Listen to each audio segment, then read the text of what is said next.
YubiKey on your Android phone for LastPass? How does that all work together? Well, stick around and find out.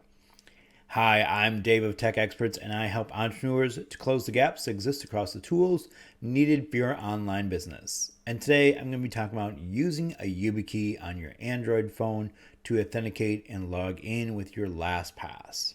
What does that all mean? Well, a YubiKey is a hardware key for two-factor authentication. Let's start there. Two-factor authentication means you're adding a second layer or a second method to confirm your identity when you log into your account. So you can use something that's considered a hardware token like this, a YubiKey. And this is what we're going to talk about today, using a YubiKey 5 NFC with our Android phone. So even though you're logging into your LastPass on your Android phone, we still want to make sure we're authenticating it correctly. Basically confirming our identity, because LastPass is going to store all of our passwords for us. So to do that, we want to be able to use the thumb drive looking thing here, my little YubiKey. Now there's two ways you can do this. This one happens to be a USB-A version. So that means that connection here on the end is USB-A. That's the classic connection you see you plug into your PC. Now this also comes in a USB-C style, and the Android phones that are newer generally have a C style connection on the bottom. That means as long as you could fit the connection in to the bottom. Now my adapter for my phone doesn't fit with the case on. So that's a drawback, but it's okay because I have this one, and this one supports NFC. So NFC is the idea of like the tap and pay on your phone when you go to check out, right? You pay wirelessly by doing the NFC, where you tap on the credit card reader with your phone and it wirelessly connects and helps you pay, and you don't have to use your credit card or touch anything. Well, we're going to use the same technology here. That same tap and pay technology is built into this. So I can push down the button on here and tap this on the back of my phone and use that to authenticate, even though I'm not able to physically plug it in. So even though I can't connect it physically, I can use this to tap. It'll generate the code inside of here and send it into my phone. And that's one of the reasons why I like this. It's a hardware token, meaning I don't have to have my phone with me to generate the code. The code is generated inside of the key. It's not online. It's not requiring any internet access or cellular service. So if I'm offline, I'm someplace where I can't get on, I can still use this to generate my code, authenticate into my LastPass, and then retrieve any information I'd want to out of my LastPass. But this is all I'm going to need. Now, the nice thing is they come in a variety of versions, and this one is the YubiKey 5 NFC. So there's also YubiKey 5C NFC, and that connection on the end here would then be a C connection.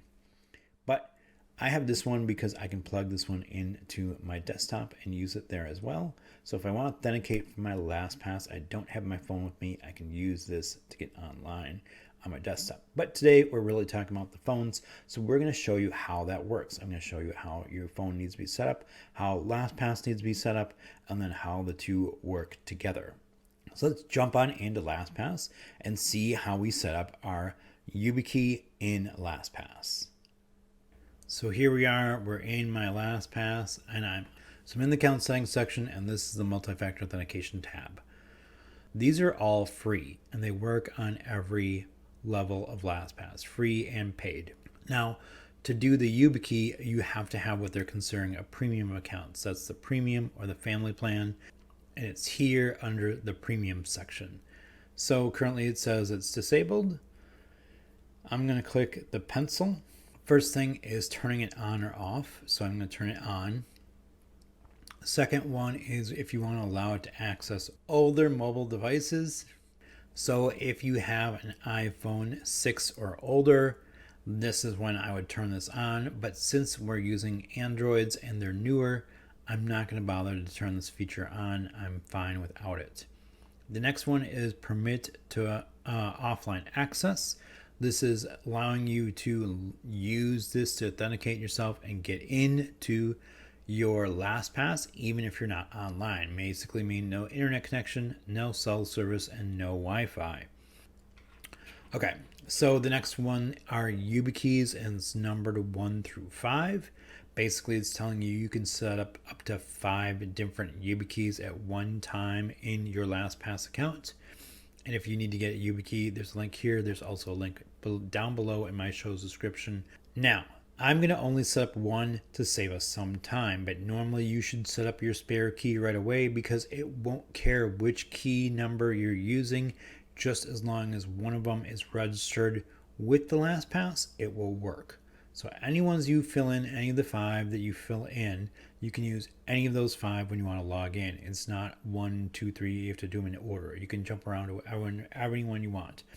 So I'm going to take this little key. Remember, it looks like a thumb drive. It's got the USB-A on it, and I'm going to plug it into my PC, the same port I plug into my thumb drive or my external hard drive. I'm plugging this in instead. So you'll hear it beep in a second.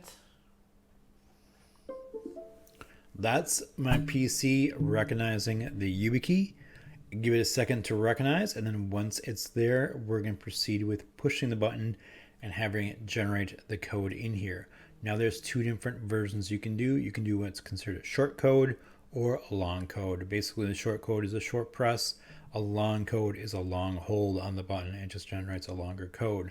Everything is fine here with the short code. It's plenty complex enough for your security. So mine's ready to go. I'm going to hold down my button, push it for a second, and that is my short code. That's what a short code looks like. So it's plenty long for my YubiKey. Now, once I got in there, I'm just going to click the update. It's going to prompt me for my master password.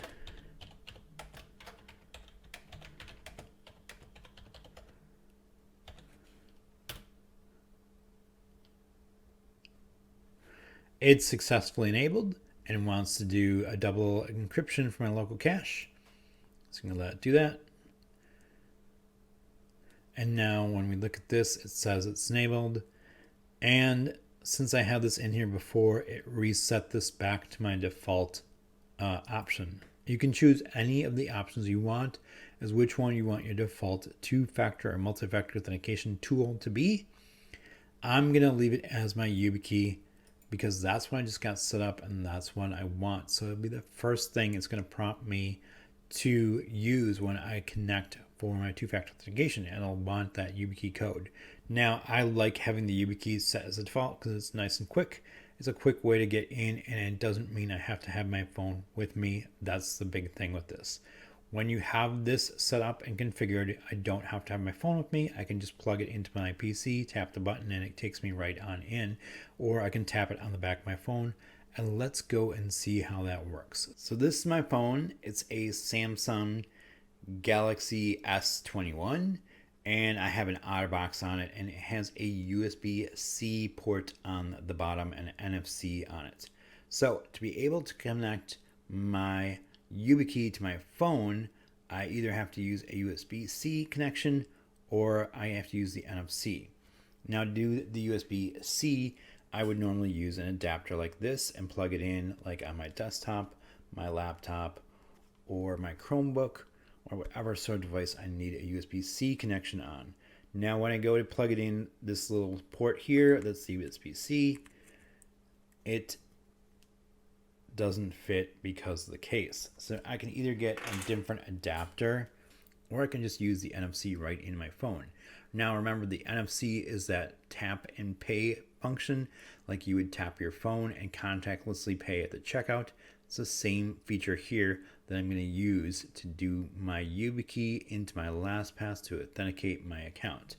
Now the first thing we need to do though is make sure our NFC is turned on in our phone. And to do that, I'm just going to come up here at the top, pull it down, and then pull it down a second time till you see the screen that looks like this. Then I'm going to swipe over until I find the icon that looks like that one. That is the NFC, and I need to make sure that one is turned on. So once I got that on, I can go into my LastPass and log in. I'll put my master password in, and I'll show you where we get the authenticator. All right, this is my authenticator app. You can see it okay. There we go, a little bit better. Got a big space to put the YubiKey code in, or you can use an alternate one. To use the YubiKey one, I'm going to reach over here, grab my little YubiKey. And this is a YubiKey 5 NFC, so it has the A connection. That's why I need to use the adapter, but it's got the NFC on it, and that's what I really love about it. So that means I can basically just push this button down on it and put it on the back of my phone. It'll beep and take me right into my account. So I do that, and it takes me right on in to my LastPass. That's it. Mine authenticates in that big section below the cameras. So note that yours may not connect up next to the cameras. So if you have that problem, just move it around. I hope that helps. And if you have any questions, comments, or feedback, you can leave it in the comments section down below. Now, if you are struggling with LastPass, need help with LastPass, or want to learn more about LastPass or how to do any features or functions in it, I create a whole course that covers all the areas of LastPass, from getting you set up and going all the way through the different aspects of LastPass and different features you can use, including how to share your password securely with your virtual assistant. That is linked up in the show's description down below, or you can go to the website at createapassword.com. That's where you can sign up to get into the course. Now, I hope you found this video helpful. If so, please give me the big thumbs up, like it, share it with your friends and family. Make sure you're hitting that subscribe button for me. Subscribe, subscribe, subscribe. I always ask you to subscribe because I want to keep you in the know. I have more how-to guides, more tech tips, more reviews, and more things I want you to be in the know about, like what is 2FA, how to use LastPass and Authenticate or YubiKey all together, as well as what other alternatives are out there. So if you haven't done so yet, please check out my show's description down below. At the top of that, you will find that link to my LastPass class. That is the createapassword.com is the link there. You'll also find links to the YubiKeys as well as the LastPass. They will be affiliate links. They do pay me a small commission, but it helps me continue to make amazing and new content like this. I also have other videos in my 2FA and my password series linked up in there. So if you want to learn more about LastPass, YubiKeys, or 2FA, if you have any feedback, please let me know in the comments section below. And I want to know, what is your way that you secure your LastPass on your mobile device? Again, I'm Dave of Tech Experts, and I look forward to working with you.